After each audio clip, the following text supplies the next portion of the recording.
Well, hello there again, and welcome back to another installment of the Red Shadow's Favorite Games. I'm the Red Shadow, and today we're going to be talking about the only, I believe, Dreamcast game that's on my list. Not to say that the Dreamcast did not have a lot of other really great games. I can even think of a few that I had a lot of fun with, like Seaman, and, well, I'm spacing out now, of course. Stupid Invaders, there's a fun one.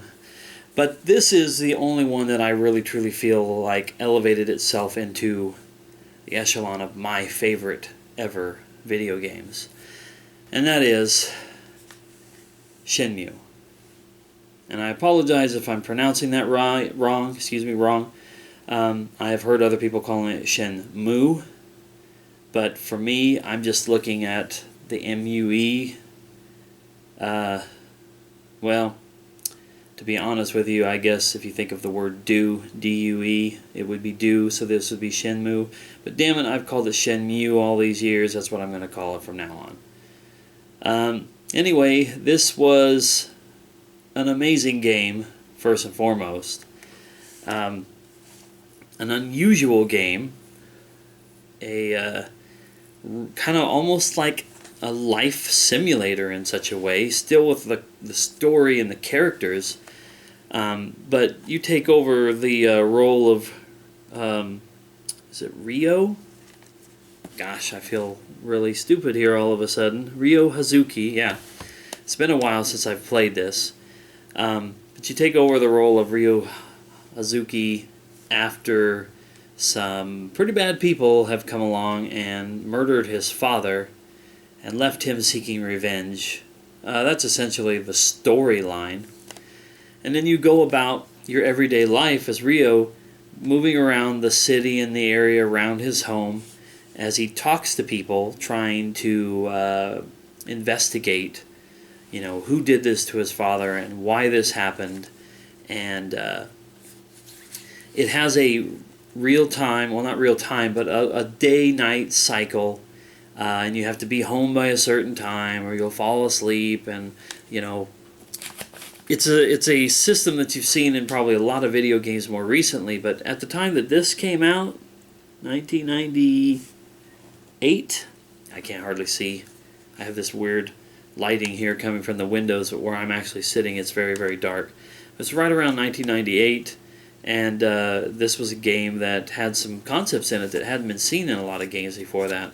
And someone could correct me if I'm wrong, but I know that this is the first game that I ever encountered that used QuickTime events. In fact, I want to believe that the articles I read about this before this game came out were the first time I ever heard that terminology, QTE, and QuickTime event.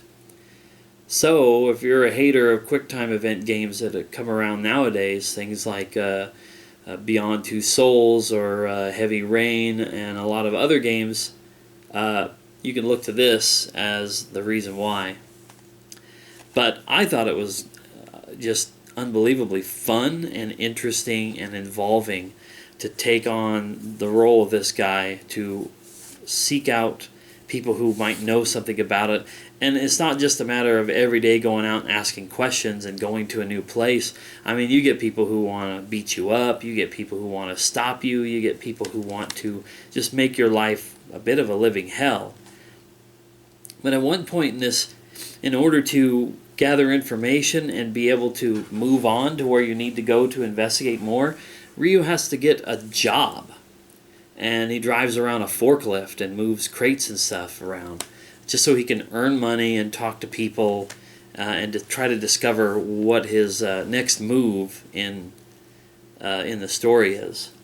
Now, I have played and beat this, I think, twice, and I recently had started it up again, and I need to go back and finish it off again, because I was able to pick up in the last 2 years Shenmue II for the original Xbox, and it is my hope to continue the story with this to see how far the story has progressed. Because basically, spoiler alert, if you haven't played Shenmue and you want to, don't listen any further, because I'm about to reveal the ending to the first game. But at the end of the first game, you aren't really any closer than you were before. I mean, you know where to go. If I remember right, he's getting on a boat or a bus or something like that, and he's getting ready to go somewhere else. Forgive me for my lack of memory on this and for not looking into it a little more, but he gets to move on to the events of the second game to continue the story. And even worse than all that, more spoilers. When this one wraps up, you still haven't finished your journey. And as of this point in 2014, approximately, what year is on this one? I'm going to guess that this date on here, 2001, is the correct date. So at this point, 13 years later, we have not seen a resolution to the Shenmue saga, which is a real shame. Now, I know there's a lot of people on the internet and just out there in general who are like petitioning really, really hard for somebody to pick up the rights to at least make a Shenmue 3 and wrap up the story. Including some YouTubers that I subscribe to and that I've interacted with, in minor ways. But I would really like to see that happen myself, although at this point, if it happened, it would probably come out on a PS4 or an Xbox One, and I wouldn't get to see it anyway. But I would still like to see it happen. Amongst a lot of other games I would love to see come out, like stories that need to be finished off. This is definitely one of them. So anyway, I don't know if there's multiple copies of this version of the game, but if you can see down here on the bottom, it says something about coming with a feature-length DVD called Shenmue the Movie, which, if I remember correctly, is pretty much all the cutscenes from the first Shenmue spliced together into a movie, sans the gameplay aspect of it. It just kind of gives you a refresher on this one if it had been a few years since you played that. So I was very, very excited when I got this copy of Shenmue 2 with both the game disc and the DVD disc there. Although, like I said, maybe there isn't a version that doesn't have that, and I'm just thinking that this is more special than it really is.